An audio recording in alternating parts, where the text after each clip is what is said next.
When you see starving people turn up in what is effectively a fenced-off cattle pen, dehumanizing Palestinians to the point where they're being regarded as animals. They're being herded like animals into a human abattoir. For the last 6 weeks, about 1,000 of them have literally been slaughtered. And this is all being done in the name of humanitarianism. So to be absolutely clear, an army that has put a fence around a people, blockaded it for 17 years, has starved people to death, builds these agricultural pens, forces these starving people to come and get food aid from them. When they get there, they're targeted and shot, and then they're carried off to hospitals where there are no pharmaceuticals. I've always called the Gaza Humanitarian Foundation, the GHF, the genocide humanitarian fig leaf, which is precisely what I think it is.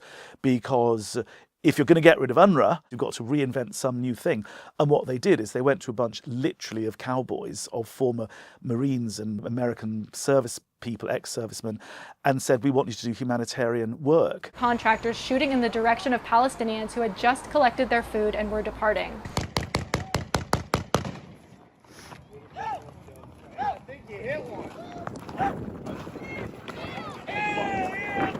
People who've been starved literally to death are crawling to get food. They're being shot at directly by marksmen, Israeli marksmen. Nearly 700 people have been killed waiting for food in the last 6 weeks. Over 200 have been killed on the routes going to collect food. That's about 1,000 people, not that many fewer than the number of people who were killed in the October 7th attacks. And yet, so little outrage.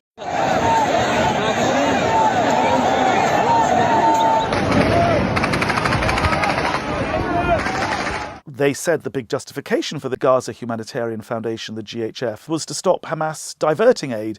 And yet what we have seen for the last 6 weeks or more since it came into existence is militants and others, criminal gangs and others, nourished and nurtured by the Israeli army, encouraged by them to go and shoot people. Its leader, Yasser Abu Shabab, is an alleged former drug trafficker. Now he and up to 300 men are openly working with the new, much criticised aid distribution scheme backed by Israel and the US. But in the past, he's been accused of looting vast quantities of desperately needed aid.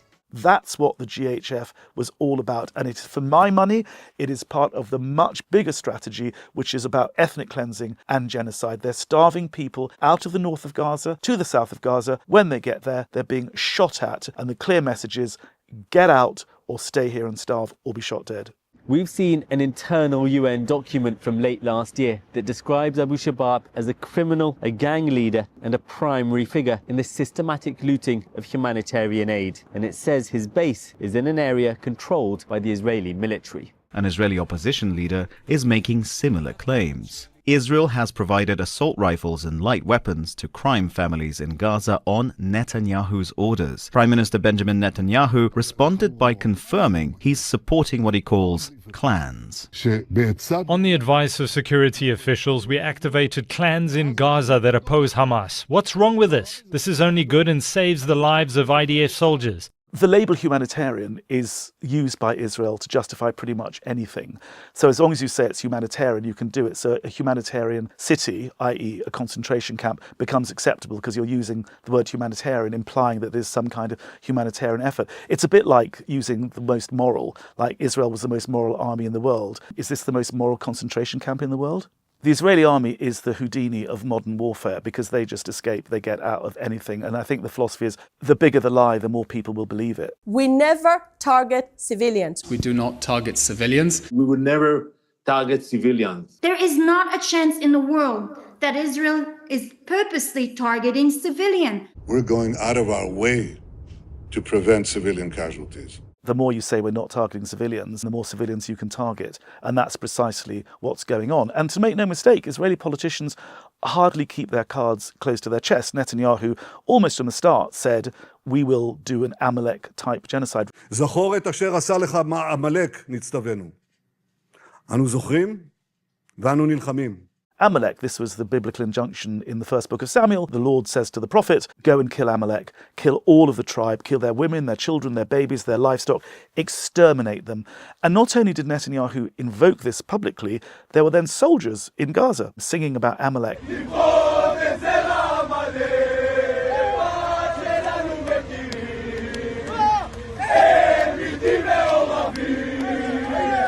posting Amalek injunctions. ברוך השם, החרבנו להם שטח עצום, הרגנו בהם עשרות אלפים של עמלקים. As they pressed buttons and blew up apartment blocks behind them.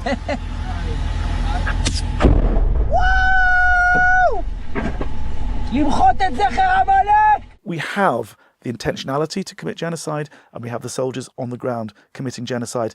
They've said it, and they get away with it, and that's the problem. Western governments have let them get away with it. That's what's led to today. I mean, it is deeply ironic that the occupying power, Israel, whose job it is to protect its population, is starving it to death. What's also interesting, of course, is that that's one of the charges against Netanyahu at the International Criminal Court. It's clear evidence that these charges against him are going to stick, because we're seeing live streamed on our television Israel starving people to death and shooting them. So how ironic that an army, an organisation, a country that has been imposing the blockade against Gaza has been starving them to death and yet is in charge of the aid distributions. I mean, how sick is that? When I first started in UNRWA in 2007, Gaza was the place that most needed a communications director. That's the place I spent most of my time, often 4 or 5 days a week.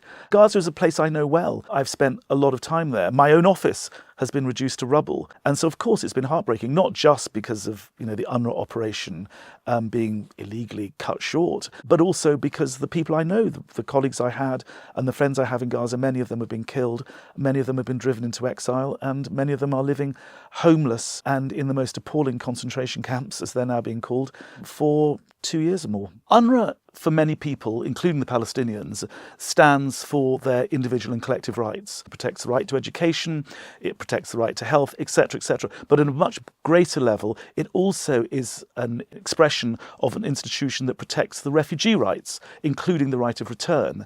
And for Israelis, who clearly feel that if the right of return were implemented, the Jewish character of the state would be destroyed, they see UNRWA, in a sense, as they might see Adolf Hitler, as someone who wants to destroy the Jewish character, the Jews in that state. אונר"א הוא ארגון שמנציח את בעיית הפליטים הפלסטינים, והוא גם מנציח את הנרטיב של זכות השיבה כביכול במטרה לחסל את מדינת ישראל.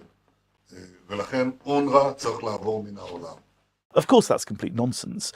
There's nothing anti-Semitic about UNRWA. And in fact, all the allegations that the Israelis have made about UNRWA staff being part of the October attacks, none of that has been substantiated. It's the mother of all lies. And the independent Kelowna investigation, so-called after the former French foreign minister, found that Israel produced absolutely no evidence to substantiate its claims that UNRWA staff had taken part.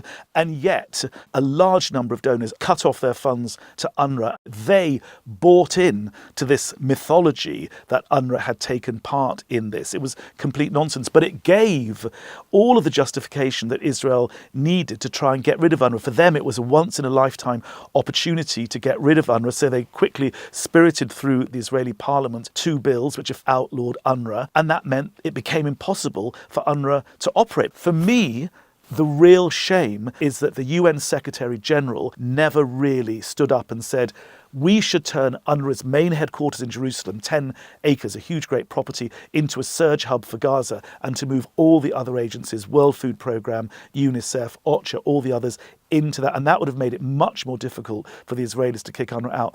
That never happened. The UN, frankly, buckled and blinked, and the rest is history. UNRWA's headquarters in occupied East Jerusalem, which is the last big international presence in East Jerusalem, that is now gone. And actually what's so terrifying but true, if you look at Gaza, it's a massive isolated Palestinian community where all hope has been drained and they're being starved of the essentials of life. And that is because the Palestinians truly are the dispossessed of the earth. They have been denied the right of self-determination. They've been denied the right to their own state. And now they're being denied the right to life on an industrial scale. And I use the word industrial advisedly because that is what, as we know from not too distant European history, was perpetrated against the Jews. And what we're now seeing today is people, a nation, however you want to call it, against whom the Holocaust was perpetrated.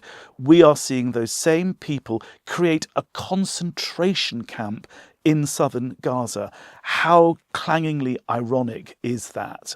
And my fear is that this isn't so much or just a concentration camp. I think it may well be a transit camp. People are going to be told, well, either you go, get off your land, you have no right of return, you have no collective individual rights, you don't have the right to self-determination, get lost. But if you want to stay behind, we'll simply starve you out. And that is the stark choice that the people of Gaza face today. It's hard to conceive of evil that's this bad, so it's hard to say, yes, I thought of it. On the other hand, once you have a people that can weaponize the Holocaust, that can weaponize anti-Semitism, that is a prescription for the worst kind of violence the world has ever known, frankly. And I think what we're now seeing in Gaza, it's pretty much up there with the worst violence the world has ever known. There is this great acronym PEP, which is Progressive Accept Palestine, and I think it really applies to a lot of governments. They can be very liberal about some things, so I don't think that necessarily applies to the Trump administration, but certainly the British government here and other European governments, they are liberal on pretty much everything except for Palestine, where there is absolute fear of the Israel lobby. There's a lot of guilt about the Holocaust, and there's a lot of pressure and I think aggression and bullying from the Israel lobby. And I think those different dynamics play very heavily on Israel-Palestine policy. And I think that explains this concept of the PEP. There's a perfect storm, if you like, of dynamics that come to bear on this. And it's very unfortunate for Palestinians. You've got, these historical, these political, these economic, all of these factors that just, weigh so heavily against the international community doing the right thing for you. It's very clear to me that at the level of the people, we have won. There's clear acknowledgement on a mass scale that the injustices perpetrated against the Palestinians, the denial of their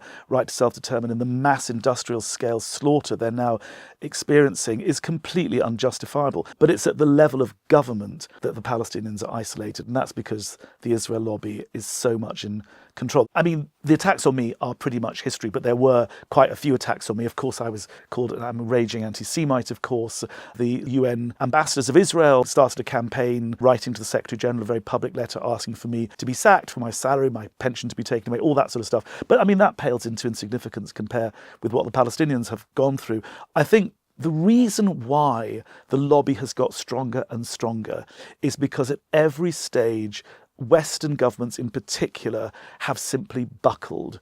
And the lobby has been sent a signal that the more you put pressure on us, the more you make unsubstantiated allegations, the more you accuse us erroneously of anti-Semitism, the more that works and the more we'll give way to you. And so incrementally, we've seen the lobby empowered, but make no mistake about it, it is the complicity of Western governments in that empowerment that has allowed that to happen and has allowed us to get to the stage today where a Western-backed, live-streamed genocide is taking place, and we still have a situation where no meaningful sanctions can be brought against Israel. And in spite of the brilliant report by Francesca Albanese, the UN Special Rapporteur for the Situation of Human Rights, she has shone a light into the profiteering from the genocide. My report exposes a system, something that is so structural. The economy of the occupation has turned into an economy of genocide. And so there have been people and organizations that have profited